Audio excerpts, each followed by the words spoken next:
Каждый вратарь с каждой тренировкой, с каждой игрой обретал уверенность в своих силах. Там, думаю, для себя, для улицы так времена непростые были. В сердце, наверное, вошел и так и остался. А вот ты сразу начал с вратаря, да, получается? Пока вы Суетбек Байке вы говорите, вы... Как могли, судили, да?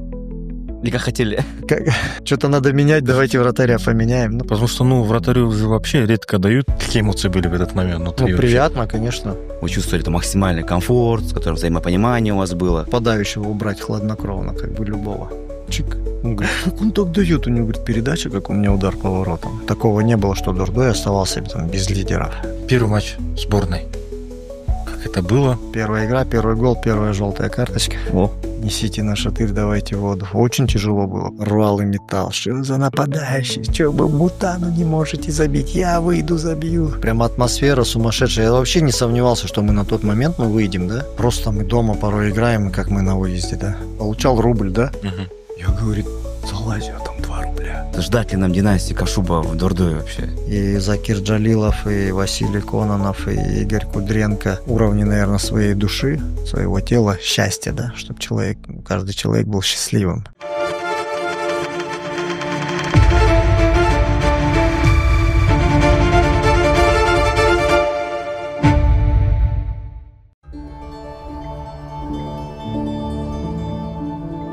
Бақыт мен үшін ең чоң бақыт бұл балдарымның бақыты. Мен үшін бақыттылық бұл стабильность, да? Счастье – это когда рядом близкие, да, никто не болеет. Сендай кичинекей эле көңүлү болуп койсо эле аял заты сүйүнүп эметип калат да, кандай десем. Я думаю, в первую очередь женщинам нужно думать о себе. Любой бақыттылы болот болуш керек.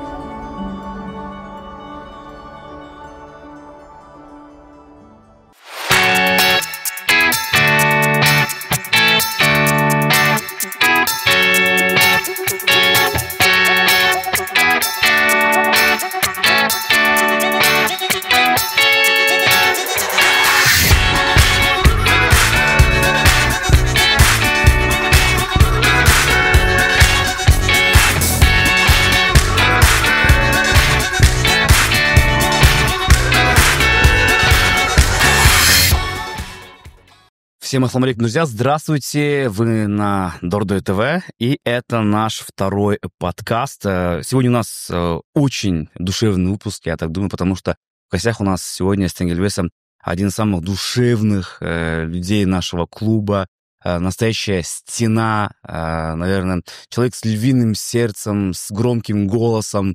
Это Валерий Кашуба, легенда кыргызского футбола. Валерий Юрьевич, добро пожаловать, Валерий Юрьевич. Салам алейкум, всех приветствую. Спасибо за приглашение. Очень рад посетить вашу студию. Очень комфортно мне здесь с вами. Спасибо, что нашел время, потому что команда готовится к следующему туру чемпионата Кыргызстана. Очень рады тебя видеть, потому что ты не просто душевный человек, ты душа нашего клуба, человек, который вошел в символическую сборную нашего клуба, именно как вратарь, да? Сейчас продолжаешь у нас работу. Спасибо большое еще раз, что нашел время. Спасибо. Да, я напомню, что вместе будем так же, как и в предыдущий раз, Тенгельбес Мусаев, ПТШ нашего клуба. Я Бекстон Усиналиев, фанат футбольного клуба Дордой. Вот так будет точнее, да? Валерий Юрьевич, давайте начнем сначала. Хотелось бы, конечно, про Дордой побольше, но в целом интересно будет узнать, как у вас началось вообще с футболом, почему именно футбол, как это у вас история с футболом началась? История с футболом, это, наверное, был 90-й год. Угу. Далеко, да? Окей. Это был 90-й. Сначала я занимался, пошла секция ручного мяча у нас. Футбола секции не было. Гандбол имеется в виду, да? Да, гандбол, ручной мяч набрали секцию. И у нас постоянно на гандболе у нас разминка была, мы играли в футбол, да? То есть все футболисты разминаются, чтобы играть в футбол, а другие виды спорта играют в футбол, чтобы разминаться. Как бы так, да? И как-то футбол. Больше футбола, помню, было на ручном мяче. Потом тренер, правда, сменился, уже стало больше ручного мяча. А потом все равно появилась секция футбола. И там старшие ребята более были. Потом уже наш возраст, там 83-84 года. стали собираться. И вот так потихоньку. Я даже помню первый чемпионат мира, который я так одним глазом заглядывал, еще толком не увлекался. Во дворе так гоняли постоянно. Ребятами, что там, 6-7 лет во дворе гоняли футбол. А первый чемпионат мира в 90-м году как раз в Италии, я помню, так фрагментарно что-то. Но сейчас уже, конечно, оно все уже расплылось в памяти. Но 94-й уже год чемпионат мира я уже от и до смотрел и помню, как мы, можно сказать, потом переформатировали эти игры, которые смотрели, и воплощали их в реальность на поле. Это такая команда, это такая сборная. Вот это уже прям в памяти свежо, да, отклалось. То есть в гандболе вы могли остаться, если там у вас тренер остался бы, если бы у нас в целом после развала Советского Союза... Любимая часть тренировки разминки была, да? Разминка была по ходу, да? Как бы в гандболе потом футбол отыграешь, там бах, давай, все, гандбол. Прибежал, здесь отыграл, там отыграл, потом еще там в секция рукопашный бой, там помню, туда ходил, что-то везде ходил, но как бы там, думаю, для себя, для улицы так времена непростые были. 90-е лихие, как их называют, вроде бы и все. Пацанва маленькая была, но в основном все росли на улице, да. Так что приходилось где-то самообороной немного заниматься для себя. А так футбол все равно потом как бы в сердце, наверное, вошел и так и остался по сегодняшний день. А вот ты сразу начал с вратаря, да, получается? Или там бывает же по-разному, там в поле начинают, потом... Полевого, получается, начал. В различных, полузащите играл, центрального полузащитника. Как сейчас, верхний опорник, да? Десяточка такой, нападающего. Вот мне нравилось, как бы у меня... Вообще грезил тогда Марко Ван Бастен был. Нападающий. Рано закончил, правда, потом прям вот я отдыхал от него, да. Видеокассеты, помню, потом, когда видеомагнитофоны пошли. Прям он мне нравился. 9-й номер у меня на спине. Я чисто в поле играл. А потом, это уже ближе, наверное, к 97-й год. На спорт-интернате был турнир на Роре. И вот решили нас собрать, там Беловодск, Петровка. 2 села у нас. И поехали на турнир тут. По-моему, турнир Бибаева проводился на Роре. Брал свое начало тогда. А у меня начались переходные, видать, возраст, период такой, это 14 лет, 13-14 лет. И вот этот узел Шляфера, да, вот этот болячки, вот колени опухают, голеностопы, кости опухают. Что делать? Я не могу бегать, мне тяжело. Давай в ворота. А я любил в воротах там за старших, в спортзале, особенно у нас в Беловодске.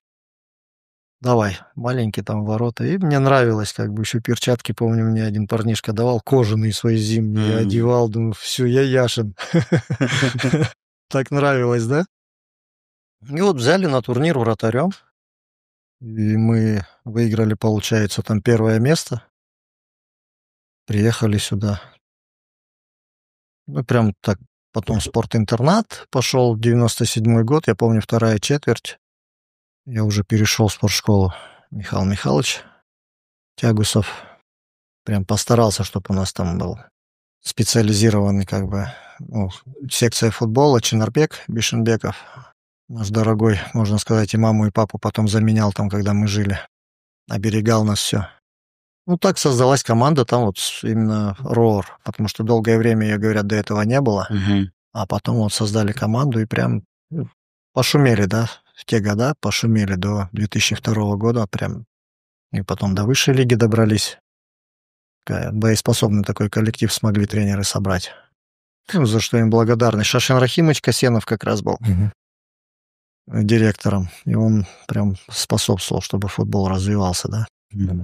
А вот когда ты начинал, получается, ты же говоришь, собрали, получается, ребят, знакомых слуху, знакомых нам, есть какие-то имена, кто вот вместе с тобой в то время был и тоже потом в футболе как-то, заиграл? Айбек Бакоев тоже до национальной сборной дошел, в свое время защищал цвета. Серега Чикишев, тоже бывший игрок национальной сборной. Потом в молодежные, в юношеские сборные дошли там Степан Шабашев, там Женька Нестулаев в свое время. Ребята были, да? Потом, получается, в спортшколе, когда уже учились Такмака, двое ребят в сборную привлекались. Ашот Вердаян, Тима Кадыралиев. Да, все, кстати, играли за Дордой. Да. И Вердоян, и Кадралей, Дордой это Буковички. был Вердоян вообще на тот момент, он, помню, тогда как раз Бакыт Бекбердинов, в таком соку был. И Ашот как бы ему конкуренцию уже даже без ценза, можно сказать, составлял на тот момент. Прям очень хороший был. Чуть-чуть не сложилось, видать, не заладилась карьера. А с Дордоем? Давайте о нем, потому что вы в Дордое в 25 лет. Получается, 25 назад вы впервые поиграли за Дордой.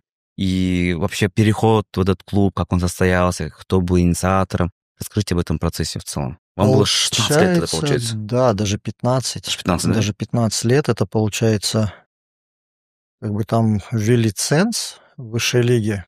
И Замир Джумагулов, Замир Нарымбаевич, как раз на тот момент на Руаре базировался Дордой, там они тренировались.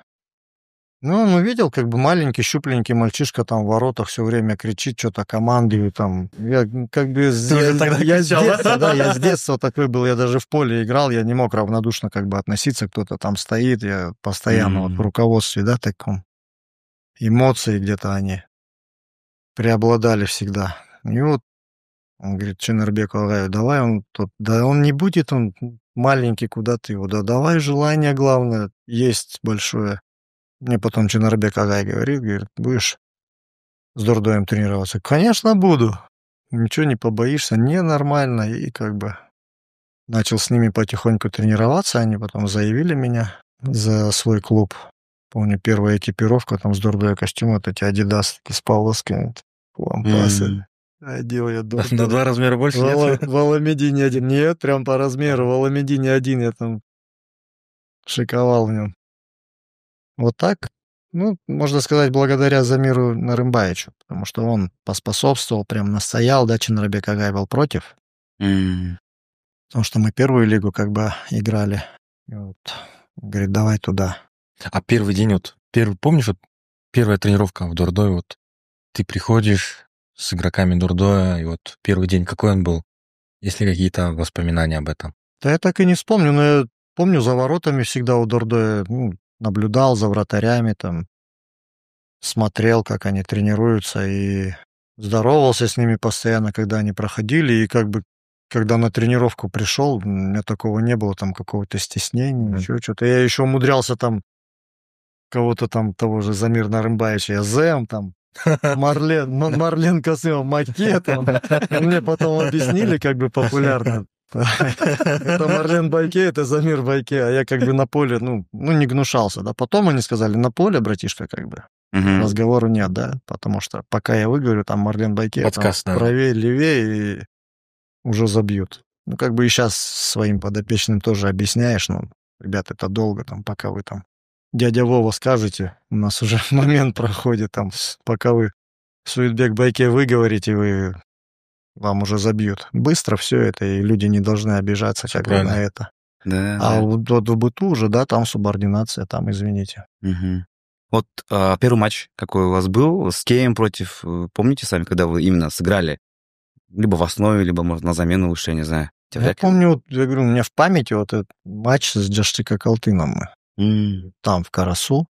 Это рык их возле ворот, где вода текла, поливала поле. Там прям во вратарской такой рык у них был большой. Прям вот этот матч у меня в памяти, как будто он у меня был дебютный за Дордой, потому что форс-мажор немного с основным вратарем произошел, и я так помню, прям свежо, да, как бы в памяти. Я хорошо отыграл этот матч, нам забили такой левенький гол. Там много казусов было в то время, судейских. Поэтому... Как могли судили, да? Или как хотели? Что могли, то и хотели, короче, лучше так, наверное. А было волнение? То есть это 16 лет, да, плюс-минус тебе было? Да. То есть 16 лет ты выходишь сразу в старте, правильно? Игры, и какое волнение, вообще волнение было? Что в этот момент внутри тебя, эмоции какие были? Когда говорят, ты сейчас будешь играть или там, завтра ты играешь? Я помню, у них постоянно полный стадион, это я помню. За воротами там болельщики с камушками, стабильно. И, изначально как бы чувствовал, что, волновался, а потом уже на поле, эта разминка, первые минуты, как бы уже все, да. У них там волки такие играли там. Нурлан Раджабали, да. Евгений Балдыги, там, Айбек Сулайманов, там, Журабек, защитник у них был потом. Там тяжело было очки оттуда увезти. Там не то, что тяжело, там невозможно было. Если они сами себе начнут забивать, тогда можно было что-то увезти. А так, у них легионеры с Узбекистана были неплохие. Сиют Юсупыч заботился о своей команде очень хорошо, и они все хотели чемпионами стать. Вот этот дебют. Вот, я думаю, это, да, потому что в памяти у меня вот как отклалось, что именно вот в Карасу был. А какой матч был для вас дебютный? Каким он получился? Нет, я сыграл я очень хорошо. Вот я помню прям по моментам, по игре я как бы вот очень хорошо сыграл. Как бы и старшие ребята похвалили после игры. 1-0 проиграли, как бы, но это для того времени в том городе, где мы играли, как бы это нормально. Дордой, кстати, тогда не был фаворитом, насколько я знаю, да? Нет. То есть это 2000-е. Да. Да, тогда есть такой среднячок еще. В итоге 6-м, по-моему, стали в чемпионате, да. Точно не помню. В 2000 году, да. Точно. А кто основным, кстати, был вратарем тогда в Дордое? Основным был Михаил Сиротин, Миша Сиротин. Постоянно дразнился перчатками. Возьмет где-нибудь новый у него брат. Паша как раз загреет с Украины. Он такой, видел, малой? Там какие-нибудь Ухолспорт. Я такой, ничего себе. А у меня что, вот эти стабильные, шариковые там. Это сейчас дети могут заказать любые перчатки. Сейчас вообще, сейчас на сына смотришь. 2 пары лежит. Он, наоборот, хвастается. Давай я закажу. Тебе заказать, я говорю, мне не надо. А вот именно место в старте сразу получили, либо пришлось там отвоевывать? Когда уже получили место в старте? Мне попроще, наверное, было, потому что, говорю, форс-мажор такой получился, он не сыграл, я сыграл, и старшие, как бы, ребята в команде тоже, парни не глупые, они говорят, если малой, как бы, нормально себя проявляет, зачем мы будем на поле выпускать лишнего ценза, если мы можем полноценным составом играть, как бы позиция не будет хромать, пробел какой-то, хромать эта позиция, и пусть играет, и так потихоньку, как бы, играл. Но не портил точно. Таких, чтобы прям ляпов сумасшедших, чтобы что-то там варил, вот этого как бы не было. И вот интересна атмосфера Дордоя в то время, вот, потому что сейчас, понятно, да, вот молодежь и другое поколение, как тогда атмосфера в раздевалке, как общение между ребятами тогда было? В целом, вот интересно вот это узнать. Тогда, если вот так даже по всем командам, если вот даже сейчас вспоминать, да, вот сколько там сейчас есть молодежь, есть старики, там в то время все равно было как бы больше субординации. Чем сейчас? Да, чем сейчас. И прям 2-3 года разница между нами была, там, между некоторыми парнями. И она прям ощущалась, что чуть ли не на «вы» уже, да? Как бы вот такое было. Но это было нормально, да? И прям и старшие прям поддерживали. Вот я на тот момент помню, прям вот старшие Марлен Касымов и именно Замир Джумагулов прям вот сильно молодежь, да, поддерживали. Сильно прям они старались, потому что они... Вот это, может быть, и подтверждало их как бы статус, да? Ты на поле, там, кость в кость, лоб в лоб идешь, там, не боясь. Делай, пожалуйста, вступай, старый, не старый. Там бывает, что-нибудь откусается, потом все нормально, там, играй так же. Не бойся, все, мы за тебя всегда здесь горой, как бы. Вот это вот было больше, например, чем сейчас. На мой взгляд.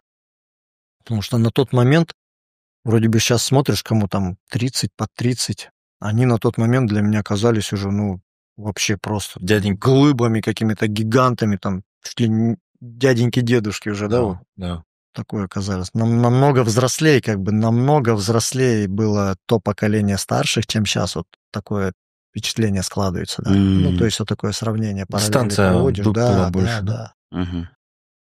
И прям они сами как чувствовали, что они как бы взрослее, что ли, вот эти парни, да, которым под 30, за 30 было, они как бы взрослее намного.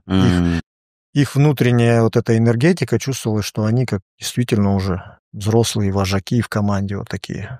Вы же перед тем, как покинуть Дордой, там 2 года поиграли, у вас вот там 2000-2002 год, у вас уже тогда были трофеи, да? Помните свой первый трофей за Дордой? Период. Не было. По-моему, Дордой взял трофей только вот в Первый 2004 это году. 2004, Да, это первое чемпионство. Ну, чемпионство, кубок, и вот, Мгм. Да. по-моему, тогда... Это уже Лияда, когда пошла, Борис Петрович команду принял, Да. он собрал Мгм. боеспособный такой коллектив, много сборников, национальной сборной Кыргызстана. И они вот прям 2004, 2005, вот пошло 6, 7, 8, М. 9, 11, по-моему. До 10. 10-го года, Да. 6 лет подряд. Да. Прям гегемония была Да, такая 6 сразу. лет подряд всё. такого Да. еще не было. Но, Валер, вы также 6-кратный чемпион Кыргызстана. Да? Да. Что-то даже не считал. Да, 6-кратный чемпион. Все за Дордой, кстати. Да, по-моему? Да, Да. все в Дордое. Помните? Это только как игрок, правильно? Да, как игрок только. А как тренер еще больше. Как тренер, кстати, сколько у вас чемпионств? В общем. Нет. Еще тренером как бы чемпионами не были, только получается, что у нас бронза и серебро в прошлом году. Пока нет. Только как игрок. Дай бог в этом году у нас... Бурса. Вырса. Ладно, Шансы есть. по-любому. Вот из тех вот 6 чемпионств, вы помните, самый такой тяжелый, отвоеванный был в битвах? Это, наверное, 2007 год, наверное, чемпионство.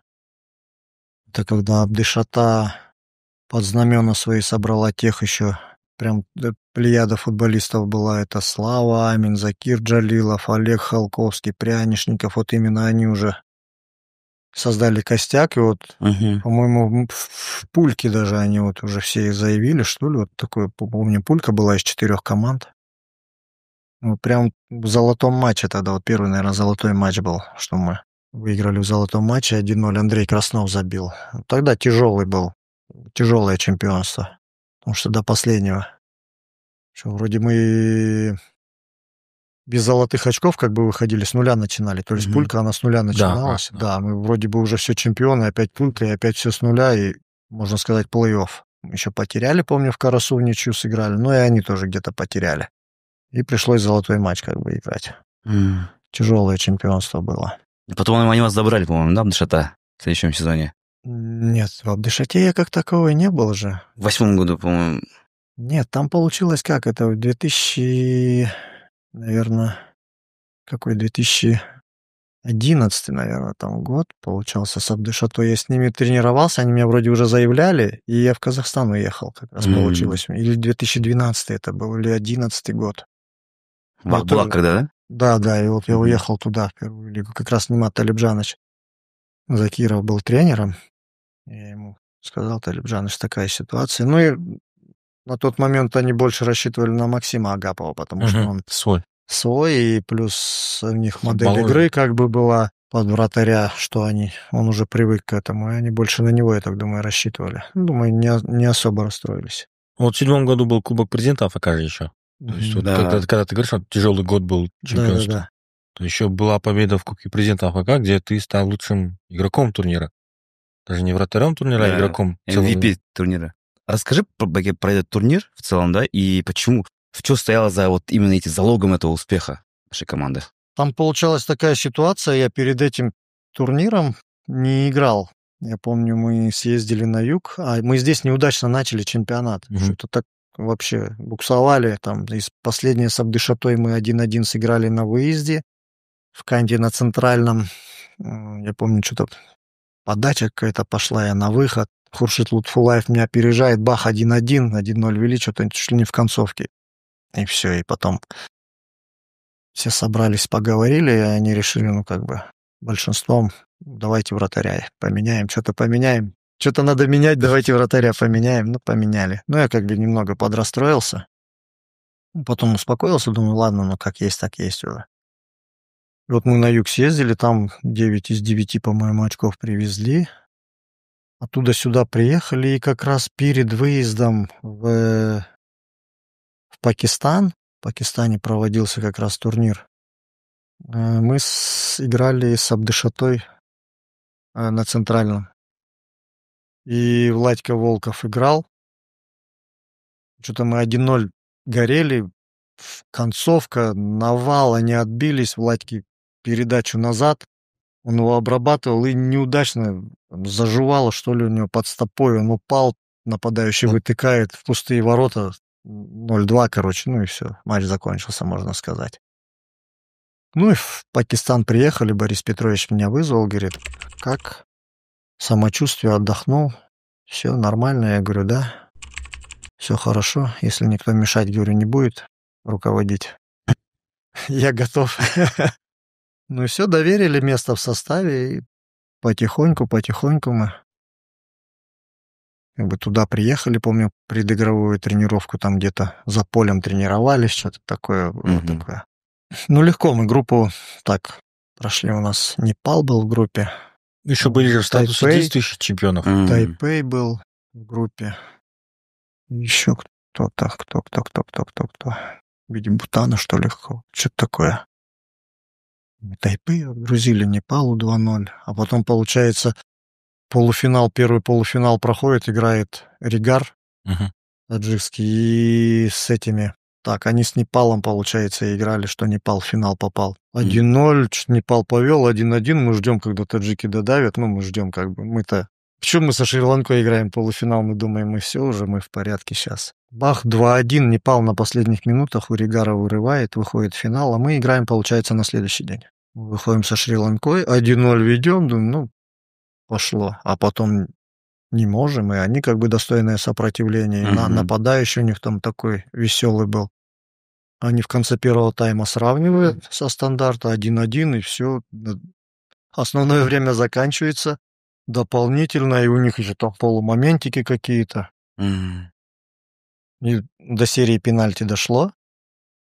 И вот в серии пенальти, получается, они забили, мы забили, они и мы. Там 2-2 было, и Валерка, по-моему, Березовский третий пошел бить, Валерий Юрьевич.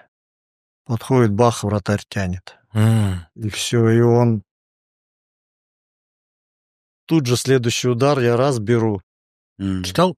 Угадал, получается, или ты по мячу играл? Я по мячу старался играть, потому бывает такое, как вот внутри чувство, да? Да. Если оно есть, вот все, его нельзя отпускать. Надо действовать, разум уже не включать. Сердце, если подсказывает, надо делать, да? Выключи разум.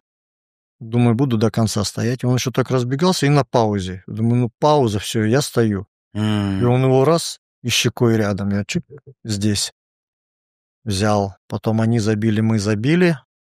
Мы забили, они забили. И получается по пятому вот удару было. И получается мы забиваем. Я еще к судье такой, а судья с Узбекистана боковой, точно помню, был. Я его спрашиваю, все, отбиваю, все, правильно? Он такой, да. Такой еще посмотрел на свою запись. Да, говорит, если... Я говорю, все, отбиваем, мы чемпионы. Ну, выигрываем. Он говорит, да, и у них разбегается чудак, я просто... Прям на силу он бил, я помню, вот вправо от меня угол, я шаг делаю в сторону вправо, выбрасываю руку, как бы. Бам! Такой аж звук об руку, да, и все. Закончилось. Валеров... Пронесло. Он же единственный промахнулся, да, получается? Ну... Еще первый, получается, в серии промахнулся, да? Да, и вот он как бы это... Тоже у него, видать, стресс потом был. Говорит, фу, малыш, хорош. В финал вышли. В финале вот 2-0 вели, потом вот они отыграли один мяч. Ну, как бы финал полегче был намного, чем полуфинал. Потому что полуфинал очень тяжелый был такой, вязкий. Шри-Ланка хорошая команда была. А в финале уже полегче. 2-0 повели, потом 2-1. И так и завершили. Там в конце тоже такой момент у них, что-то он в упор расстреливал, и я там отбил, помню. Может, поэтому как бы... Больше, наверное, за ту серию полуфинальную, наверное. Ну, в целом, турнир такой хороший провел. Ровный, да, стабильный. До церемонии награждения внутри было чувство, что вот, может, там, мало ли, вдруг... Да я вообще не знал, что такое есть. Я вообще даже не это. А потом, оказывается, там самый, ну, как бы самый лучший полезный игрок, да, потом приз там фейерплей еще. Да, лучший бомбардир. Я как бы даже вообще не думал об этом, да. Потому что, ну, вратарю уже вообще редко дают лучшего игрока турнира вообще. А тут сразу... Нет, я, ну, честно, я даже об этом даже не думал почему-то. А потом раз я... Говорил мне перед церемонией награждения, там, к тебе подошел комиссар или кто? Да. Готовься. Да. Я такой, что-то, ну, он такой вот там. скорее всего, награждение будет как бы MVP вот это турнира. Какие эмоции были в этот момент внутри? Ну, приятно, конечно. Думаешь, о, корона такая. Как раз после этого турнира, по-моему, на следующий день тренировка была у нас.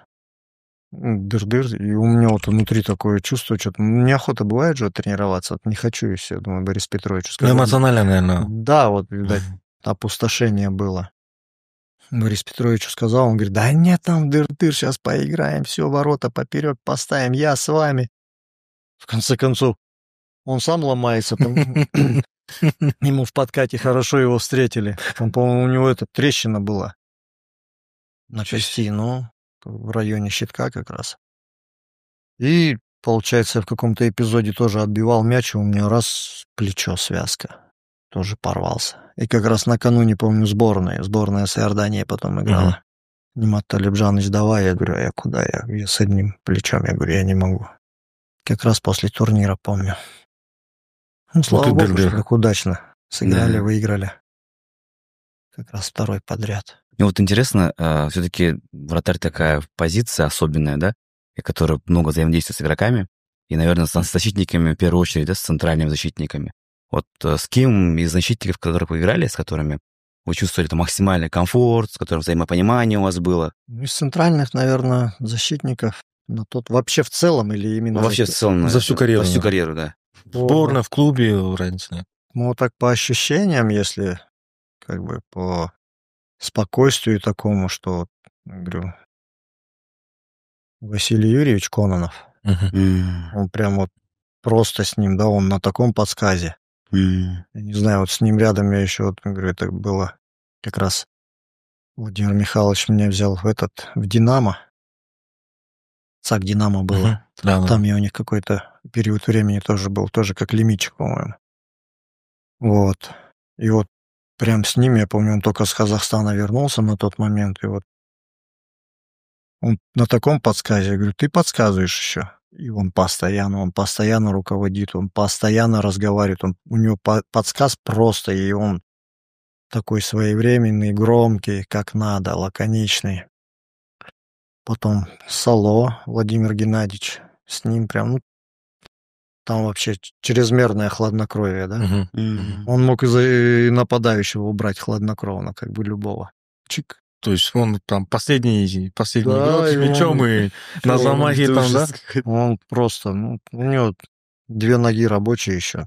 В любую точку там поля он мог ласера такого дать.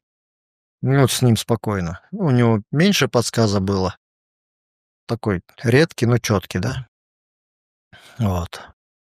Потом Руслан Сыдыков. У него более эмоционально уже такой. Тот дядька уже. Ну, на то время, может быть, уже та молодежь, которая в то время пошла, может быть, и надо было так подгонять. Потому что уже было меньше, как бы, да, такого больше они такие играющие уже, менее концентрированные такие были.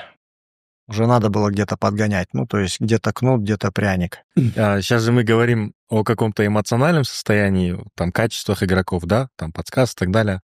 А вот именно, если брать игровые качества, там, выбор позиции, там, игра на втором этаже, там, ну, скоростные, там, какие-то данные, то из этих кого можно отметить из центральных защитников? Ну, кого 3 назвал, да, Руслан, вот Василий и Владимир, они прям... За счет позиции своей, игра головой. Ну, они не обладали какой-то там спринтерской скоростью, какой-то крейсерской. Ну, вот именно у них выбор позиции, ну, такие не скоростные. Чтение игры, ну, да? Прям у них вот это было, да, я вот удивлялся, думаю, ну, что они медленные, их убирай просто не хочу. Ну, нападающий пытается, вроде и скоростные нападающие, которые попадались, но нет, за счет выбора позиции вовремя где-то раз, корпус, рука, локоточек, и у них прям это очень хорошо получалось. И главное, они верховые мячи, которые играли, они их сбрасывали, они всегда попадали в своего, да, они, то есть, выпрыгивая, они уже старались раз сбрасывать. Ну, Азамат Байматов еще вот вверху, как бы, ну, больше с Азаматом сборной, да, уже играли. Из центральных, если новое поколение брать, вот Азамат, Валера Кичин. Валера первая передача прям, ну, хорошая. То есть он ее, как с одним молодым сидели на Кубке Азии, он говорит, елки-палки, дядя, представляете? У Китчена передача, как у меня удар поворотом. Такой силы, да? Кто говорит? Не будем назвать его имя. А то он сейчас Дурдой играет. Он говорит, как он так дает? У него, говорит, передача, как у меня удар поворотом. Тоже вот из новой плеяды вот эти защитники. А именно вот центральные защитники, я говорю, вот если тех брать, прям вот они, я говорю, индивидуально очень сильные были, очень сильные. Потому что еще, может быть, что они были последними защитниками, а потом в центральную уже, когда в четверку перестраивались, в тройке-то еще тогда не играли, в тройке играли именно с последним защитником, а в четверку потом перестроились, когда в линию. Именно у них вот это было, да. Игру читали, это как просто книжку открывали. Что мы же это, да? У нас много информации там о том, что сейчас, о том, что было чуть там недавно, а вот то, что было до этого, да, об этом информации практически нету, и там видео и так далее, поэтому вот это все интересно, да, потому что ты человек, который, скажем, и там поиграл, и недавно только закончил, да? 3 поколения застал, получилось. Да. 3 поколения на 3, да. Это получилось поколение, которое было 70-е, потом 80-е вот эти года, и потом уже 90-е вот эти 2000-е, как бы их. Потому что, сравнивать, если поколения, не скажешь, в каждом поколении свои были плюсы-минусы, свои были лидеры в команде. В каждом поколении. Такого не было, что Дурдой оставался там без лидеров. Всегда были те люди, которые могли за собой команду потянуть, потащить вперед. Всегда в Дурдое такое было. Но я говорю, те, которые были именно вот эти с 70-х, которые они были более какие-то, что ли, харизматичные, более взрослые, да? Как тут же Жозе Мауриньо не зря же сказал, говорит, я с Терри 24-летним и 23-летним Лэмпардом, они были мужчины, да, я с ними мог решать задачи уже глобальные, что он и делал. А которое поколение как бы сейчас, не в обиду им сказано, они говорят, а это ребята. Говорит, то есть они долго взрослеют, как бы у них еще это много юношеского максимализма, и очень долго этот процесс созревания идет. Не знаю, может так время. Мы вот поговорили про Дурдой, но я чуть-чуть подвинул. Первый матч сборной. Как это было? Кто был тренером? Какой это был матч? Помнишь? Национальный первый — это Кувейт. Кувейт — это была товарищеская контрольная игра перед Бахрейном, по-моему, Какой мы год? играли. 4-й, да? Это был, скорее всего, да, 2004 год. Как 18 лет, да? Нет, не 18. Нет, 20 лет. 21 год сейчас назад. Да, Да, это с КПО, получается. С КПО команда. Это 19 на тот момент, наверное, было. Как раз мы призвались всех, 18, 19, 2003 отыграли, 2004 остались, 19-20 год, короче. Это в Кувейте Закира Джалилова поменял. Первый гол, первая игра, первый гол, первая желтая карточка. О, букет, да, собрали? Букет, короче. Там, получается, вообще такой немного получился казус, да, перед игрой. Они провожали, по-моему, какого-то футболиста. Нам в регламенте это, не сказали. То есть с нами Павел Лузанов был. Ему не обозначили, видать. Или Кэм Такабаев. Кто-то из них был. Им не обозначили, как бы, что выходит, играет там 10-15 минут те футболисты того поколения, а потом уже состоится основной как бы матч. Мы первые 10-15 минут пыжимся, все, давай, там. Деливерыч глотку рвет, все там право-лево, один сзади. Хозяева в шоке. Да. Потом свисточек, они спокойненько свернулись, ветеранчики, и тут вышли на арабских скакунах, и как понеслись, а все, уже пар пошел, там духота тоже такая. 15 минут натиск, можно сказать, выдержали ветеранчиков. И потом нас взяли просто теплых. Это первый дебютный такой был. Ты вышел на замену, получается? Да. На какой минуте или впервые? Нет, это было 60 или 60 или 60 какая-то уже. Не помню, надо смотреть. Какой счет был? 2-0 был. 2-0 был счет, и вот как раз вышел. Нарушение, по-моему, нарушил. По-моему, с этого штрафного и вальнули. Ну, за фол последний там дал желтую, пощадил. Я думал, вот дебют бы сейчас был. Сразу бы, да, раз, вышел и красная. Фол последний надежды? И играйте, да. Да, там такой эпизод был. Ага. Спорный, мог бы дать судья, но дать, скажет. Ну, товарищеский матч, да? Товарищеский, да, пожалел. Ну, в официальном железо вот бы просто сказал бы. Сегодня не твой день. А вот отборочные игры на чемпионат мира, это, может, 2004 год были. Там уже начали играть в основе? По-моему, Сирия у нас был. Ну, Закир Джалилов. Там тогда. Закир Джалилов, да. всё играл. время. Делез был в основе, да. Да, все игры. Там единственная возможность была, это, наверное, по-моему, перед Бахрейном. Он сильно заболел, что-то у него там... Домашний Бахрейн? Нет, На выезде, на да? выезде. Он 0-5. да, сильно он там болел, помню, он вообще не тренировался. Что у него состояние какое-то было. Он простыл там, кондеры же приехали, там кондеры, и он прям все. И Талибжаныч даже, если что, готовься как бы. Ну, я уже себя готовил, думаю, может, придется выйти. Но он все равно играл. Да, он все равно сыграл. Ну, это понятно все равно. Опытный игрок, когда... Игра на выезде. Да, и там понятно как бы. Когда опытный вратарь, все равно руководство обороны, и это команда по-другому, да. совсем другое, да. Потому что на молодой где-то крикнет, прикрикнет, как бы он не руководил обороной, не командовал, все равно где-то Тем более там, наверное, полные трибуны и все такое. могут пропустить мимо ушей. А мы еще, по-моему, не на центральном у них играли. Тот стадион был на реконструкции. Там что-то пальмы были, да, я помню, трансляцию. На реконструкции, да, вот на каком-то дополнительном. Вышли там что-то какое-то задернованное, ну там чуть ли не кусками полем. Думаю, Вон, что везде здесь, да. пальмы стояли, я Мы трансляцию на смотрел. предыгровую как раз выходили, а потом что там? Нет, там вышли, игра там. Что-то они нас быстро взяли. 0-5 там. Да. Сильно сгорели. Они тогда, кстати, первыми закончили, по-моему, в группе, да? Да, они же как раз вот этот год, они чуть на чемпионат мира, по-моему, не Да, вышли. да. У них нападающий был сумасшедший, там вроде 9 номер, там не помню, как фамилия, он лучшим игроком Азии дважды вроде признавался. Ну, прям такой вот. М. Но тот момент Бахрейн тоже у них вообще ничего не было. Я говорю, у них ни полей не было толком. Вот это центральный стадион и еще один стадион, а остальное земля какая-то. И сама страна была там Команд такой мало, чемпионат. островок вообще. А именно сборная на тот момент была прям сильная. Ну, там вот они кому-то... У них, получается, Тринидад и Тобаго, да, они не вышли, по-моему. С ними играли стыковые уже. Не хватило им. Уругвай, нет? Нет, Или вот это они уже как раз они с Тринидадом. Один отборочный они с Тринидадом не вышли. Мгм. Они же как раз Узбекистан вроде прошли, и вот Тринидад и Тобаго вроде у них был. И они А, да. там 0-0, а дома 0-1. И они не вышли. И вот как раз Тринидад и Тобаго, по-моему, на чемпионат мира вышел. Вроде это как раз, да, 2004 отборочный, 2006 чемпионат мира в Германии. М. Это, кажется, второй или третий тур был, по-моему, да? По счету, то есть. Потому что ответная это была в Бишкеке. Это была нет, в Бишкеке сыграли, и там уже играли с ними. Это ответная там была. Вроде так. А Эмиль же Бахрейну забил? Или кому? Эмиль здесь забил. Да, вот здесь. И Да. это, по-моему, было после 0-5. По-моему, эта ответка уже здесь мы уже доигрывали.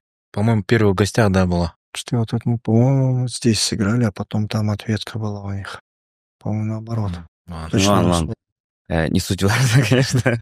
Мне вот интересно, раньше же, вот сейчас тоже, конечно, экзотика, у нас много таких стран, где мы играли в гостях, экзотических, да? Раньше еще больше их было. Вы помните свою самую такую страну, самую экзотическую, которую были сами в шоке, такой, ничего себе, обычаи, традиции, климат самый обычный. Да, первый раз мы поехали в Индию, помню, в 2000 году с юношеской сборной. Мгм. Мы на предыгровую тренировку вышли, там мангал, стадион в Калькутте. Вороны летают сейчас, как будто ждут, что на поле кто-то... Грифы, да, Да, кто-то сейчас отъедет. Ну, действительно, там вышли буквально сколько, 10-15 минут мы размялись. Мгм. Все, я как в том поединке Мухаммед Али, да, снимите с меня перчатки, мне нечем дышать. Я все с себя снял, все абсолютно. Я в одной футболке, помню, остался с вот такими обрезанными рукавами.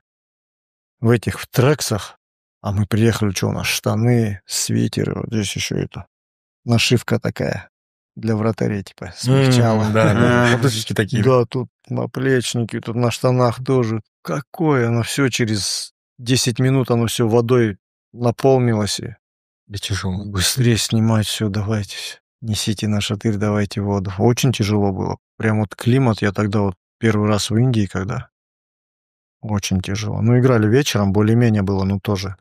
Как сыграли? Так, мы там что?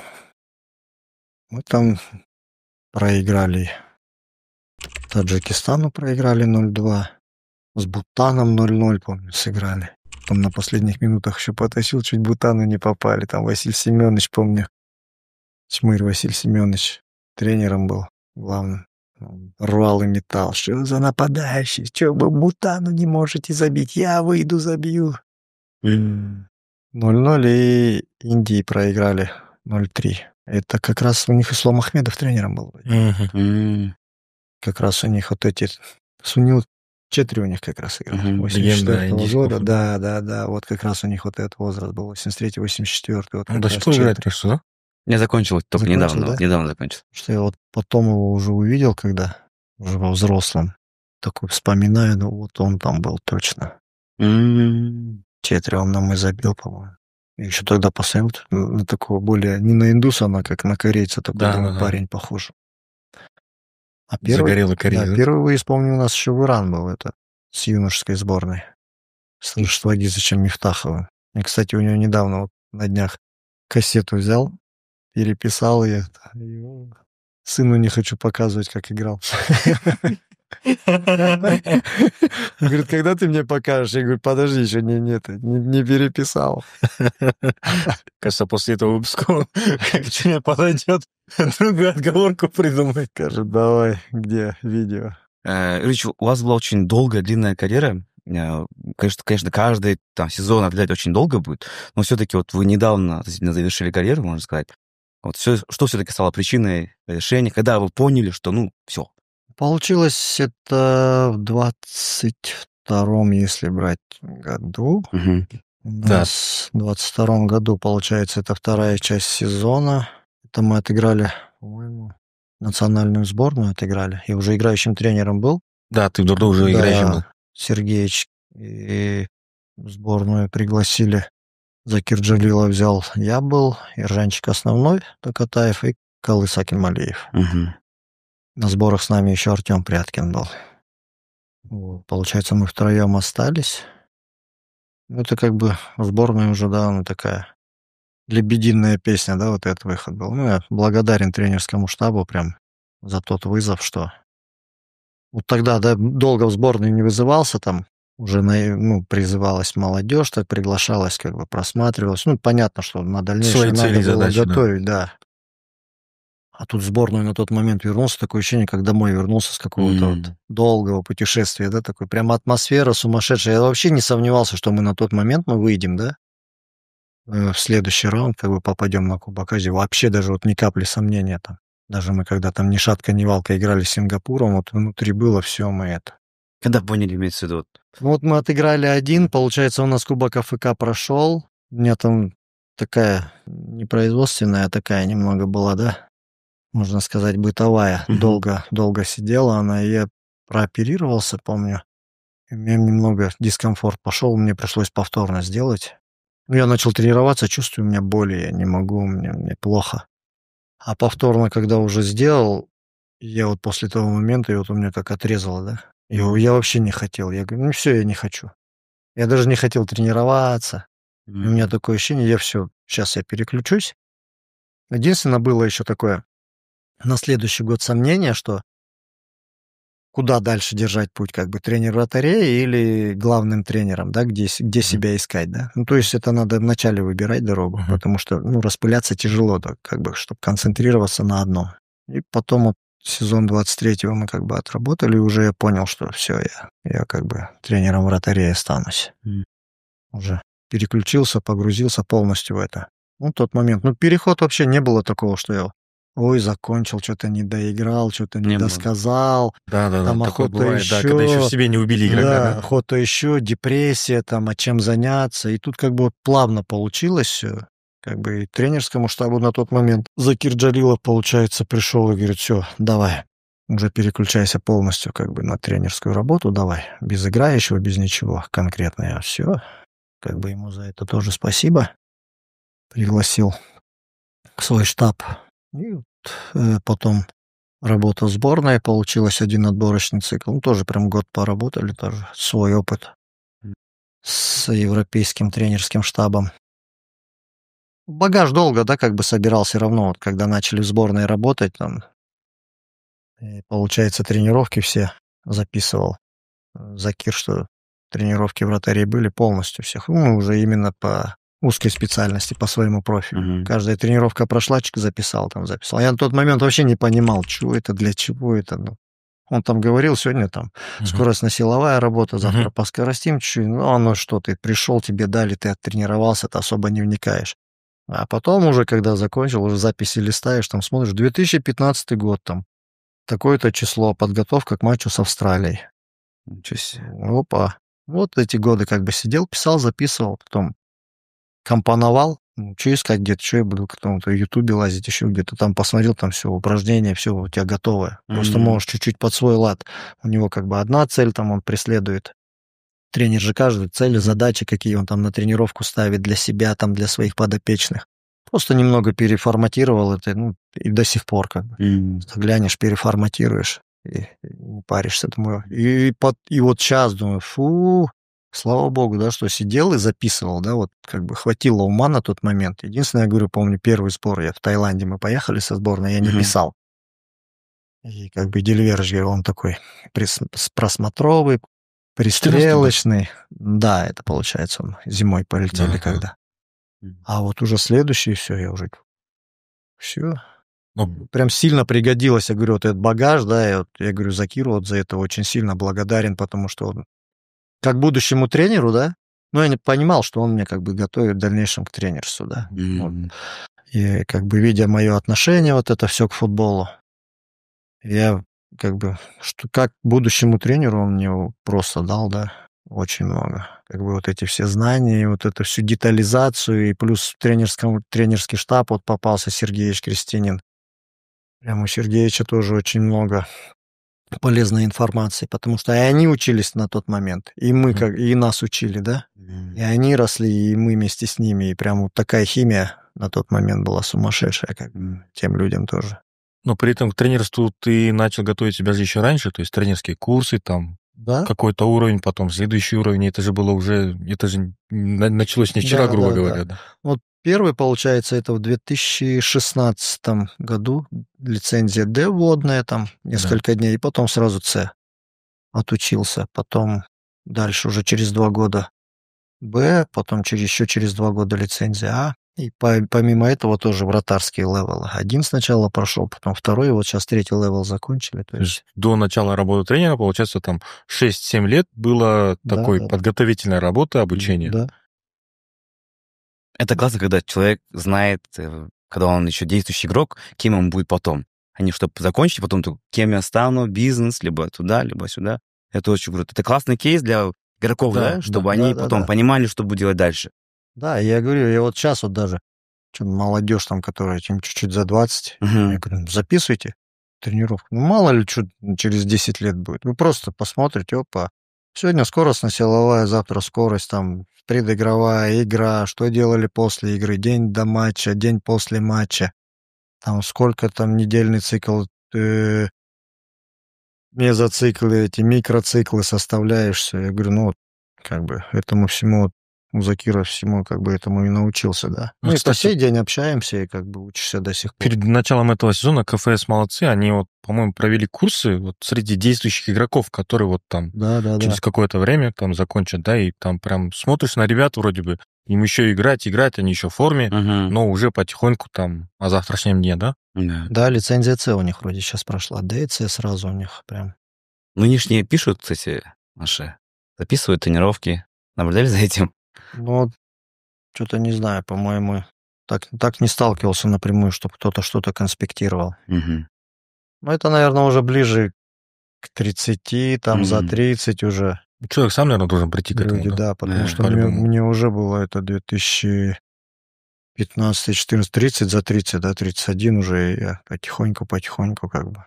Ну, на тот момент я не буду заканчивать, сейчас я играю, я хочу играть.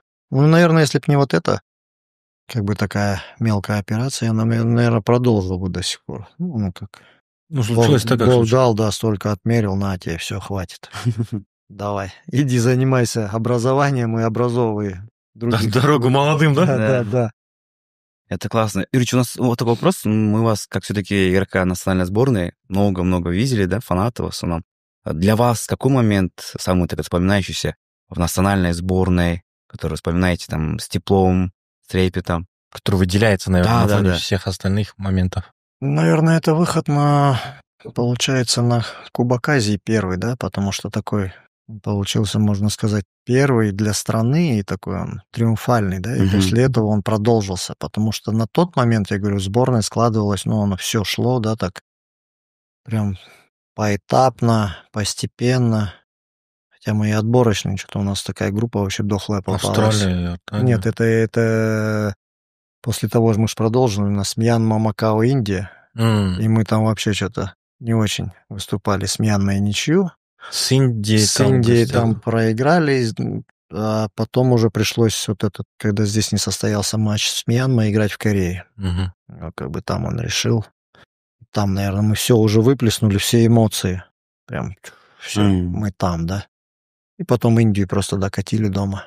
Спокойно уже вообще. Там, да, вот большой выброс эмоций был вот именно в Корее. Вот этот матч, он такой нервный, напряженный. А я еще на установку с Калысом Акмалиевым жили. Я говорю, ты это, Калысь, ты. Время все, там, посмотрел, что во сколько. Да, во столько. Что-то переспросил и сам не посмотрел, во сколько у нас установка. На установку раз заходим. Я на установку опоздал, Дедушка на установку опоздал. Захожу, и главное, тренеры еще, да? Чик молча. Не стали ничего там. Обычно Сергеевич Любой бы другой, наверное, по месту прям пихнет, он всегда как бы насчет этого не молчал. А тут он решил эмоции опустить. Молча сели, они чик посмотрели так с Деливерычем на нас. Все. И стартовый называют, я в старте еще. Все, думаю, здесь чуть-чуть не получилось вовремя прийти, надо теперь там нормально сыграть. Ну, как бы такой матч, можно сказать, без моментов. Ну, напряженный, да, но вот это напряжение внутри и вокруг этого матча, оно витало, да. Много на кону, получается. Очень многое как бы было. Мы понимали, что если здесь сейчас Мьянма неудача, ну, это катастрофа. Так, потом вот это продолжилось. Конечно, было приятно на Кубке Азии, да, когда мы там с группы вышли. И потом уже с хозяевами на равных, можно сказать, играли. Немного не повезло, да. Сейчас про установку речь шла, про Кубок Азии. Я вспомнил слова этих Кути, Футмана Кадырбекова. Он, по-моему, говорил, что мы с ним разговаривали, он говорит, я с Тегово, они жили в одном номере, по-моему, на Азии, да? Вроде да. И они, короче, тоже опоздали на установку, по-моему, перед матчем с Южной Кореей, перед второй игрой. Вот опоздали на установку и что-то было, да. И сказали, что Кутя, короче, в основе, а он не услышал этот момент. И там Tego ему объяснял, и вот сейчас вспоминает, тоже, получается, опоздал на установку, и тут сразу дебютирует на Кубке Азии в такой ответственный момент. Да, это важно. Мне кажется, от имени всех болельщиков и фанатов вообще нашего футбола благодарность, да, тому составу нашей сборной и лично вам также. Кстати, эмоции, которые нам подарили, потому что, до сих пор мы это вспоминаем. Ну, это гордость. Это гордость, да. Те моменты, это просто гордишься своей командой за самоотдачу, за это все. Спасибо большое, Юрич, за это все. И вам, наверное, спасибо за бешеную поддержку, потому что, наши трибуны здесь всегда. Что вы сборную поддерживаете всегда, что наш Дордой поддерживаете всегда. Понятно, была какая-то пауза, что вас не было, да, как бы нашего фанатского сектора очень не хватало. То есть клуб с такими традициями и с такой историей, просто мы дома порой играем, как мы на выезде, да. Как так? Одно дело, когда ты играешь при пустых трибунах, да? Другое дело, когда там болельщики есть. Тут, понимаешь, сейчас болельщики там траванули соперников, тут раз ответка прилетела от пацанов. Да, это круто. Рич, вот вы уже как тренер, да, и мне такой вопрос насчет нынешних наших вратарей. Сейчас понятно, что в Кыргызстане есть номер 1, это Эржан Токутаев. Он сейчас лучший вратарь нашей страны считается. В чем его преимущество? Что вы видите в нем? какие качества цените в нем? Потому что в 2020 году Эрджан поехал с нами на сборы, и уже в команде тогда ты еще играл, Кутман был. И Эрджан, получается, он только первые его сборы с первой командой. Мгм. Он сборы шикарно играет. И сезон он провел первым вратарем. То есть из 14 игр того ковидного сезона он отыграл первые 13. То есть как вот этот момент случился, вот парень с дубля и сразу... Там получилось в 2019 уже его привлекли. Как раз Паша Матяш был, я, и вот Ержан поехал молодым. Потому что на тот момент, как бы, я не знаю, больше, ну вот внутри, как бы, такое чувство было, на него смотришь, я говорю, еще Паша, помню, бежим мы с ним. Я говорю, вот он будет играть, да? Вот. Как бы он, да, он будет. Почему-то, я не знаю, вот на него смотришь, у него вот эта пластика, его вот это движение, вот такие кошачьи, да? Хотя я его и в сборной до этого видел, он в юношеской, получается, Ю-16 тогда на тот момент было. С бюджетами, да. Да, ну он такой тягучий немного был, а именно вот эта вот пластика, его вот эти движения такие плавные. Еще уверенность в себе, да? Да, ну на тот момент он как был уверен. Ну, в 19-м он на сборы поехал, он пацаном сырой еще полностью вообще был. А вот уже в 20-м, Да. в 20-м вот уже он поехал на сборы, когда его взяли, уже было понятно, и он сборы вообще великолепно провел. Его вот было видно, что он голодный, да, Я что помню. он хочет, вот он хочет, да. Он голодный, наверное, во всех отношениях был. И, наверное, и морально, и физически, и материально он был голодный, да. Он хотел. Ну и сейчас у него вот этот голод есть, еще азарт вот этот есть, рвение, оно, наверное, поэтому он на этой волне сейчас до сих пор как бы и катит, да. Потом, ну, опыт, понятно, там, харизма, он другой стал. Недавно с ним разговаривали, тоже говорю, ну, Дордой ты был один, тот Дордой, потом перешел в Алгу, ты другой, у тебя другой период начался, перешел в Туран, третий, там, Каспий, четвертый, потом ты уехал в Турцию, там, пятый. Я говорю, ты, вот это состояние, как бы, вот этот голод не должен у него пропасть. А на тот момент, получается, вот его взяли, и последняя игра, я помню, у меня еще какие-то микротравма была. И мы сидели, помню, за Кирдиливерычем, мы играли с Сомском, мы, по-моему, играли на сборах. На сборах. Да, и вот сидели как раз, ну, там сколько минут, наверное, 30 оставалось. Деливерыч говорит, что, давай, наверное, иди скажи Кутману, пусть готовится, разминается. Я ему такой еще говорю, может, не стоит, ну, по такой игре малой как бы кураж поймал, а зная, как бы в такую игру тяжеловато входить. Да. Да, Тем я более говорю, вратарю, может, да. тем более, говорю, сейчас, не дай бог, у тебя что-нибудь, и потом вообще, ну, как бы, может себя морально не очень чувствовать в дальнейшем. Он говорит, что думаешь? Я говорю, да, давай, ну, типа, до конца. Ну, пусть катит, пусть играет. И вот он прям кураж поймал, и потом перед чемпионатом уже Деливерыч непосредственно подошел, говорит, у нас такая ситуация, как бы, что, получается, цен же был Да. на поле должен быть. Я говорю, Деливерыч, тут как бы не то, что ценз, тут как бы без обид. Он провел сборы, он был... И без ценза был. Да, он сборы, он, если брать по работе, он вообще просто сумасшедше провел, да? Он не то, что не уступил, он превосходил там и меня, и Кутмана, да? Именно вот в работе, да, вот это все видно было у него. Он говорит, тут как бы вообще без вопросов, да. У меня вот бывает же вот у вратарей, вот у меня на тот момент, да, вот не кривя душой, на тот момент, наверное, всегда было такое, что, блин, нет, я все равно, я где-то сильнее, я где-то лучше. А на тот момент я внутри признавал, да, он выглядел сильнее. Я за него был очень рад, вот я не знаю, вот прям искренне рад, да, что у него вот так вот получилось. И вот он прям чемпионат попер, и он нам сколько очков завоевал, он нам, можно сказать, помнишь, Коджо? с Ашом, да? Ну, он сколько повыручал, даже в которые матчи мы уступали, он прям... Он приносил очки. Да, он очень много очков заработал, и главное, этого он же никогда не был в этой ситуации. Во-первых, он, если бы играл через 5 дней, через неделю, это один вопрос. Как бы понятно, это тяжело бы было. Он и в той ситуации не был. Но было тяжело в каком плане? Мы играли через 2/3. Да. Мы целый круг провели через 2/3. И вот это его физическое состояние как бы сохранилось. И плюс вот эта уверенность, да, как бы он с каждой игрой становился увереннее. Даже если где-то какие-то мелкие помарки были, он все равно, да, как бы себя искал. быстро находил. Прямо. А второй круг уже, ну, там, через 3 на 4 начали играть. Видно, что в тренировках он где-то был, может, похуже уступал, но это понятно, он как основной вратарь, он где-то морально истощался, да, где-то его не хватало в тренировках, но на игры он переключался, перезагружался, и прям вот чемпионат, я говорю, он, можно сказать, нам принес золото, да, потому что очень много очков заработал. И вот тот период я тоже вспоминаю, говорю, помню, бежим на какой-то предматчевая разминка прям. И говорю, ну, я такой что-то думаю, смотрю, он что-то загруженный, да, думаю, чуть-чуть его разрядить. Как раз, по-моему, передала им это, наверное, и было что-то. Как раз у меня сумасшедший матч. Я говорю, ты что, хоть зарплату получил? Дядя, представляете? Я в банкомат раз. У него что-то там вообще мизер что-то был. Можно сказать, ну, получал рубль, да? Я, говорит, залазь, а там 2 рубля. Я быстрее, говорит, раз, набрал, говорит, цифру, говорит, снял. И молчу, короче, прихожу, молчу, все в команде. Думаю, может, ошиблись, как бы, это, что за херня. Для него такая радость была, и у него прям такое воодушевление, как будто вот просто, ну, как там незначительная как бы сумма он получал, что-то копейки, тут еще копейку прибавили, и он вообще...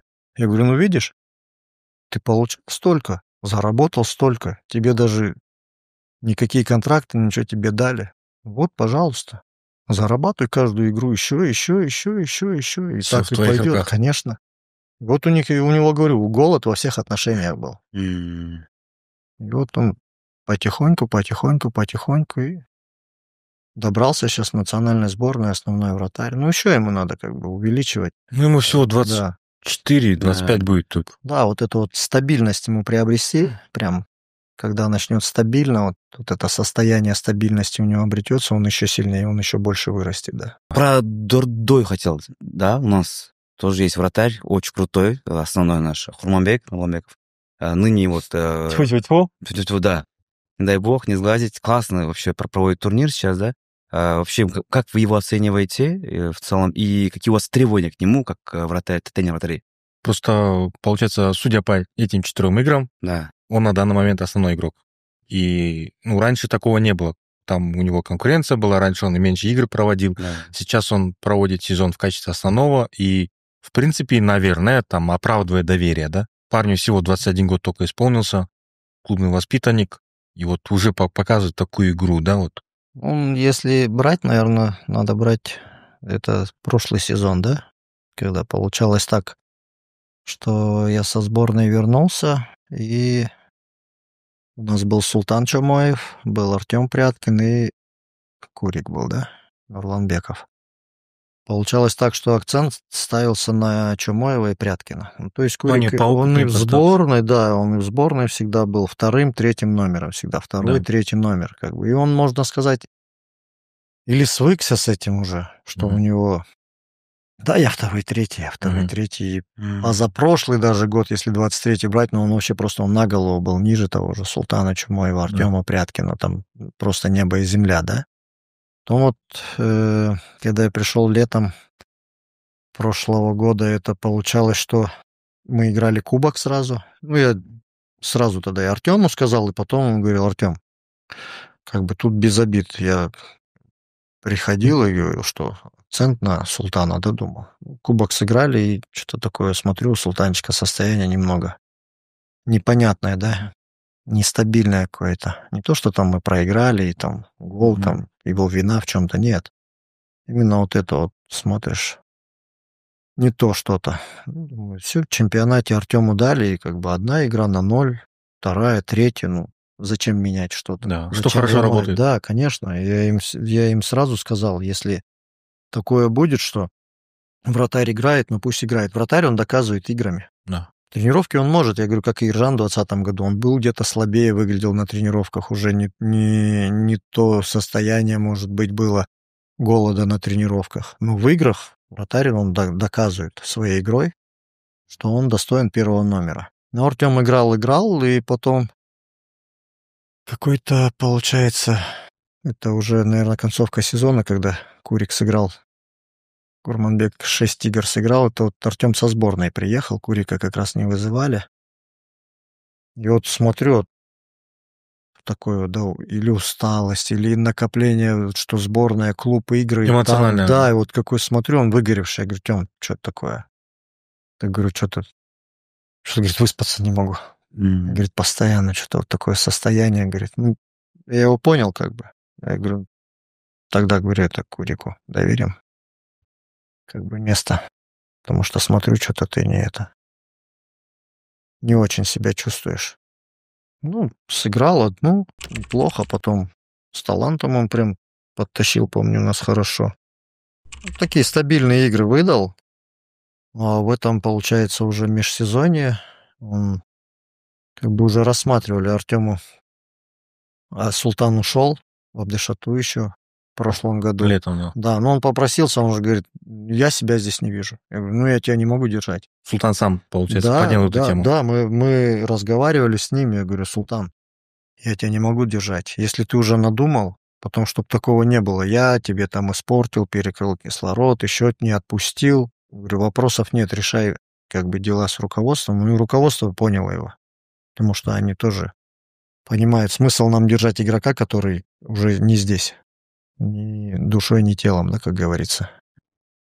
Все, вот с Артемом уже поговорили, когда уже закончился чемпионат, заканчивался.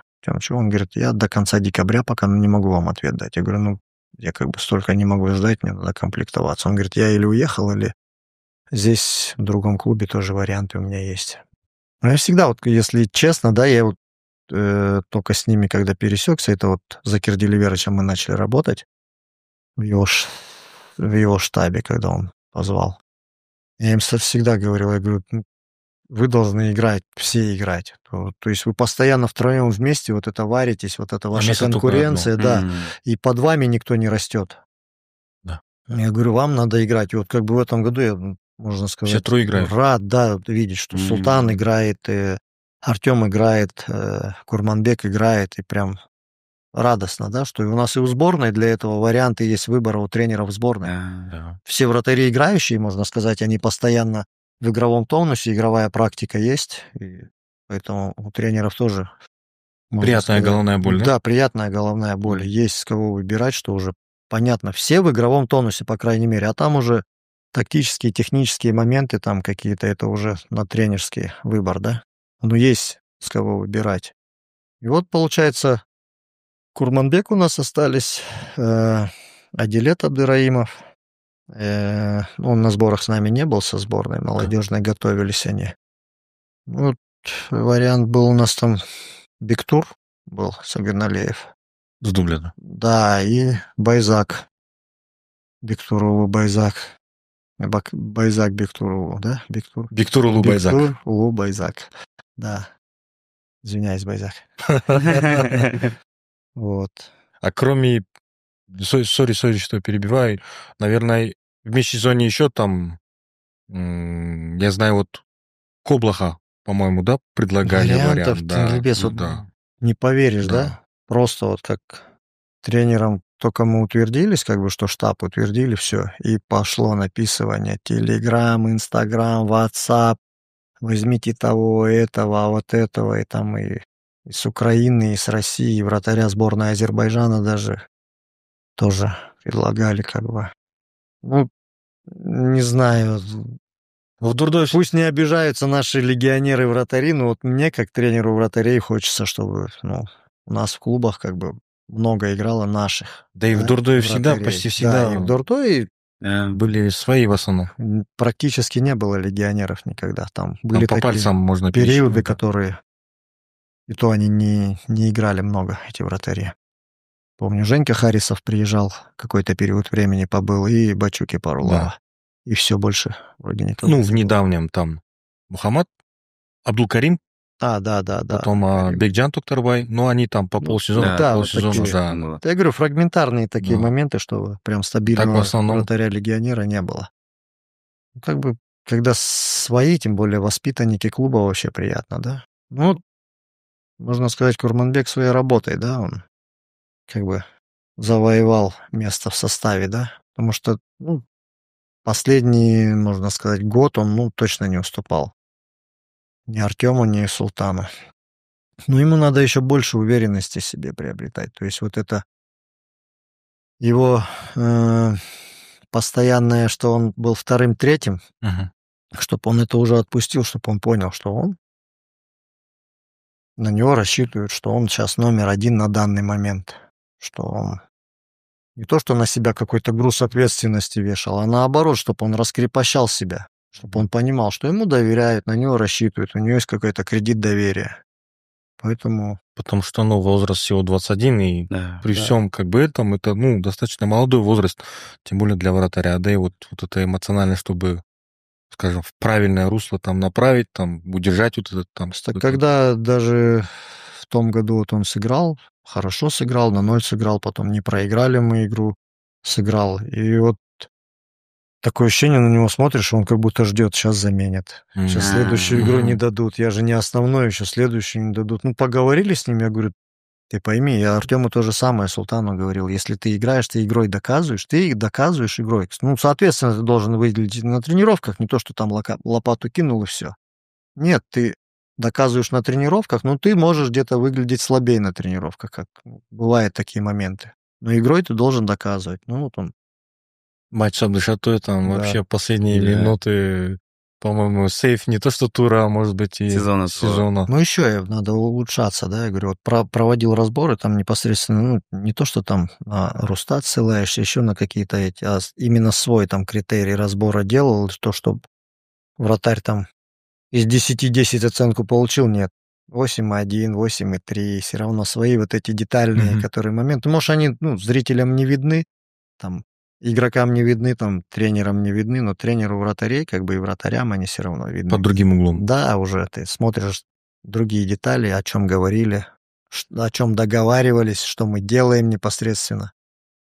И он это понимает хорошо, что и не только он, как бы, ребята принимают требования и понимают эти требования. И уже на тренировках даже приятно, что где-то что-то у них видно, не отразили какой-то мяч, не сыграли как надо, и они понимают, так, раз смотришь, поимитировали сами, и прям приятно, да, что воспринимают и принимают информацию, да, и есть какая-то отдача, и обратная связь есть, вот это очень важно. Вообще приятно, что именно там, скажем, первый номер ПК, вратарь с местным паспортом, потому что из 14 команд, если провести там, половина, наверное, да, там у них там вратари, иностранцы, у некоторых команд и по 2 вратаря иностранца надо. И последнее по вратарям. Ваш сын, Артем, также вратарь. Да. Мы давно за ним следим, и вот прям с малого возраста, как он играл там, да, и в Эльбирсе потом играл, долгое время. Он сейчас вот варится в этом и в сборной. И вот ждать ли нам династии Кашуба в Дордое вообще? Не знаю, в Дордое, но в футболе точно, думаю, ждать. Дай бог здоровья, все нормально у него будет. Желание есть, как бы рвение есть вот это. И главное, чтобы у него это продолжалось, да?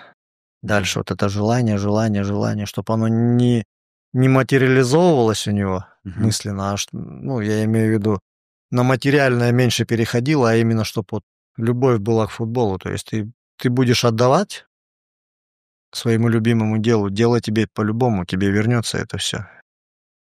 И не в однократном размере. Главное, чтобы вот это желание и рвение потом постоянное,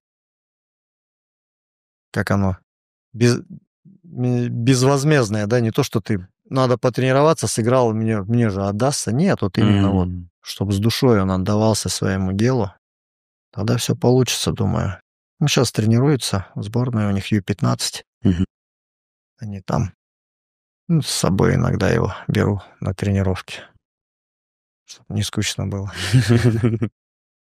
Классно. Давайте последний тогда. Пару вопросов. В прошлый раз Азамат Байматов также составил свою символическую сборную из игроков Дордое. Давайте вы тоже подумайте об этом. За всю историю символическая сборная начинает вратаря. За всю историю? Да, наверное, 11 так не назовешь. И вот мы раз сидим на установке, там на теории какой-то в кабинете символическая сборная висит над дверью. Думаешь, по-моему, маловато надо было. Там и запасных добавить, наверное. Да, надо было такое 3 поля, и там уже символическую сборную не скажешь, кто еще играл бы в основном составе, кто был на замене. Так тяжело, да? Потому что в каждом поколении были свои лидеры, были свои звезды. Потому что начиная, и когда Дордой, становление Дордоя шло, и Закир Джалилов, и Василий Кононов, и Игорь Кудренко. На тот момент Нурбек Ахатов, защитник, тоже был такой он неуступчивый, злой, дьявол, да? У него было прозвище. Второй номер. Да. Марлен Касымов, Замир Джумагулов. Такие, я говорю. То есть назвать вы не сможете сейчас, да? Сейчас нет. Я говорю, кого-то обидеть не хочется, потому что в следующем поколении были... Потому что ты повидал 3 поколения, получается, когда Да, да. потом следующее, там, получается, мы уже... Влад Волков, я, Пашка Матяш пришел молодой, потом он был основным вратарем с Владиком, они с Волковым долго были. Давро Наскаров, Мирлан Мурзаев, Азамат Байматов, уже вот это поколение, я говорю, свои лидеры. Тегу, Дэвид, прям тоже сумасшедшие, как бы, извините, кого там. Извиняюсь, кого забыл, кого не указал. Потом уже это сейчас поколение идет, которое в Дордое молодое. Тоже свои лидеры есть в команде. Поэтому тяжело так составить символическую сборную из 11. Вот они и все. Нет. Потому что начиная, я говорю, как Дордой образовался, люди вклад какой-то каждый делал в эту команду. Также и, говорю, как сейчас Дордой есть, тоже эти люди вклад в свою команду делают. Наверное, не знаю, дай бог Дордою еще долгих-долгих лет процветания и завоевания многих титулов еще в стране и за ее пределами. Но и чтобы, дай бог, много лидеров было в команде, чтобы не то, что там 1-2, а чтобы на каждой позиции был свой лидер. Тогда да.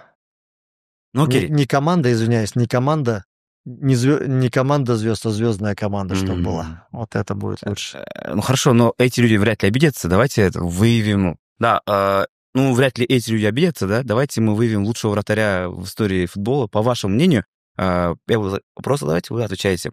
Эмилиано Мартинес или Ян Облак? Мартинес. Мартинес или Кан? Мартинес. Мартинес или Ван дер Сар? Ван дер Сар. Ван дер Сар или Алисон? Ван дер Сар. Ван дер Сар или Куртуа? Ван дер Сар. Ван дер Сар или Петр Чех? Ван дер Сар. Ван дер Сар или Игорь Касильяс? Касильяс. Касильяс или Нойер? Наверное, Нойер. Нойер или Буфон? Нойер. Нойер или Яшин? Нойер Яшин. Каждый в свое времени законодатель, да? Законодатель моды. Один в одном времени, другой в другом. Наверное, Нойер. Нойер, да? Потому что, футбол скорости, я думаю. Нойер, он, как один чемпионат мира показал, это, по-моему, какой он, 2014, когда вот они взяли, да, чемпионат мира. Он, как Яшин, в свои годы, 60-е, он был законодателем моды вратарского футбола. Так, наверное, Нойер стал и начиная с 2000... он раньше начал, с 2014 это явно уже было видно, что он вратарь как полевой игрок. Да, такой он. Больше уже либеро был. Во всех компонентах. Да, это понятно, сейчас мы не берем его там физические данные, состояние, что у него сейчас, травматичность уже. Понятно, возраст уже. Человеку уже 39, да, под 40 уже. Каждый, я говорю, в своем времени, также там, в своем времени. Яшин в своем времени, там, Касильяс с Буфоном, они в своем времени. Это просто две скалы, да, сборные, которые... Италия стала чемпионом мира, испанцы, и Буфон единственный, жалко, Лигу чемпионов, да, не выиграл только. Больная тема. Да, все пытался уже и в ПСЖ пытался, и что-то не пошли. И вернулся в Ювентус снова. Да, и также Нойер в своем как бы времени. И сейчас Куртуа, Алисон, Эдерсон тоже. Они как бы в своем. Ван дер Сар, вообще он как не получилось в свое время в Ювентусе, пришел в Манчестер. В таком возрасте, да, в Лигу чемпионов выиграть. Просто стеклянная стена, да? Такая. Он же сам худощавый такой. Комплекция такая.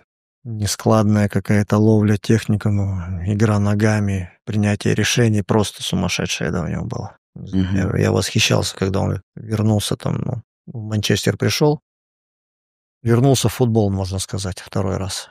Мгм. И последний, Юрьевич, о чем вы мечтаете как человек, как тренер вратарей и как часть нашего клуба? Как человек, я думаю, каждый, чтобы из людей, как говорят, что такое счастье, да? Чтобы каждый испытывал на уровне, наверное, своей души, своего тела счастье, да? Чтобы каждый человек был счастливым. Понятно, чтобы был мир у нас во всем мире, да? И непосредственно у нас в стране, потому что это очень важно, учитывая события, которые сейчас в мире творятся. Как бы это, наверное, главная составляющая для людей, чтобы был мир, да?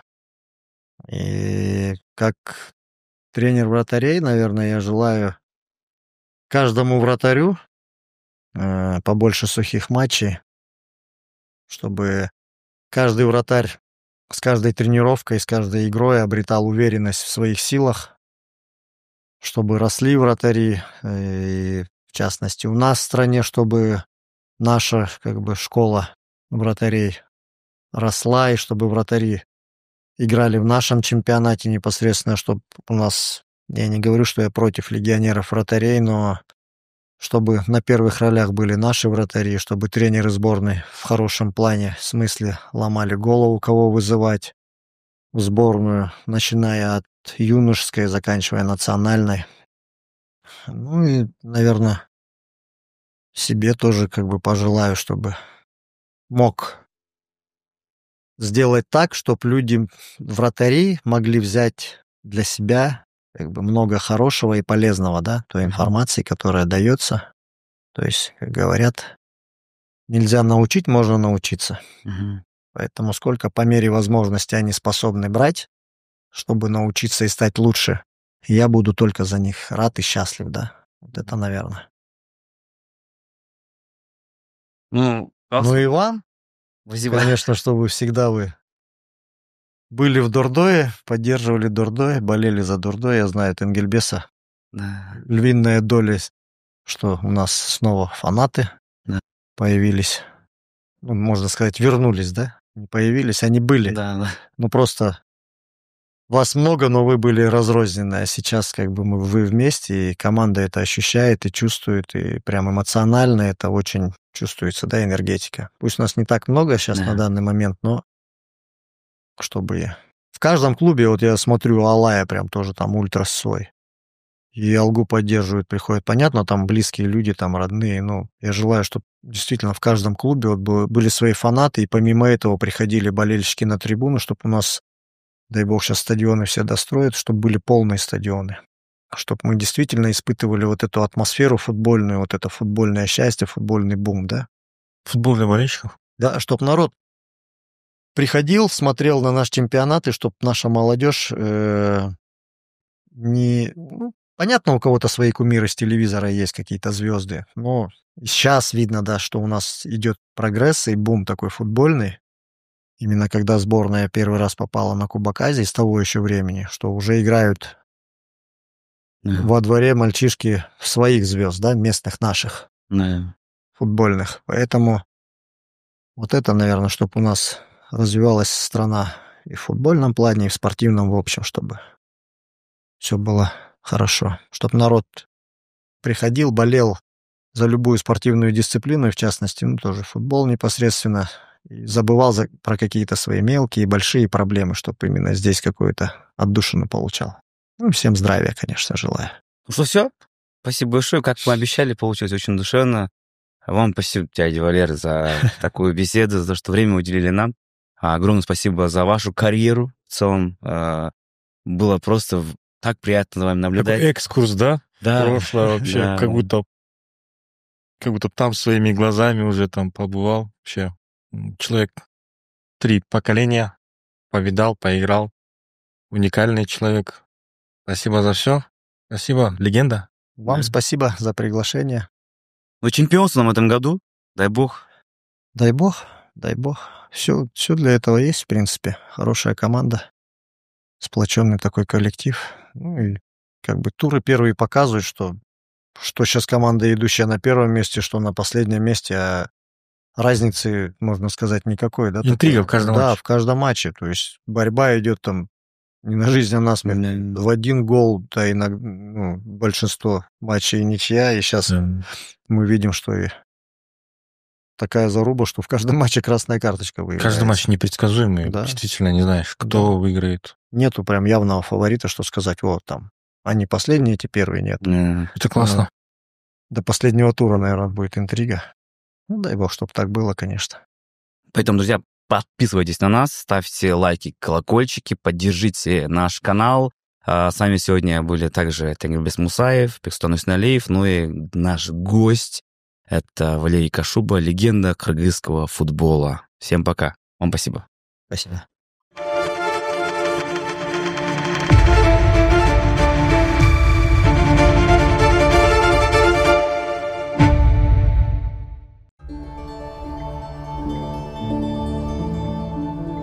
Бақыт эми мен үчүн эң чоң бақыт бул балдарымдын бақыты. Мен үчүн бактылык бул стабильность да. Счастье — это когда рядом близкие, да, никто не болеет. Сен мындай кичинекей эле көңүлү кылып койсо эле аял заты сүйүнүп эметип калат да, кандай десем. Я думаю, в первую очередь женщинам нужно думать о себе. Любой аял бактылуу болот болуш керек.